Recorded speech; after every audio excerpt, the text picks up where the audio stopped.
ദേശീയപാത പുതുക്കാട് സെന്ററിൽ സിഗ്നൽ തെറ്റിച്ചെത്തിയ വാഹനം വഴിയാത്രക്കാരനെ ഇടിച്ചു തെറിപ്പിച്ചു.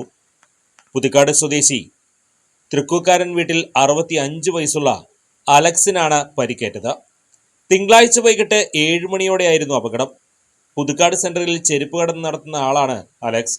വീട്ടിൽ നിന്ന് വരുന്നതിനിടെ ദേശീയപാത മുറിച്ചു കടക്കുമ്പോൾ ചാലക്കുടി ഭാഗത്തുനിന്ന് വന്നിരുന്ന ഒമിനി വാൻ സിഗ്നൽ തെറ്റിച്ചുവന്ന അലക്സിനെ ഇടിച്ചു വീഴ്ത്തുകയായിരുന്നു.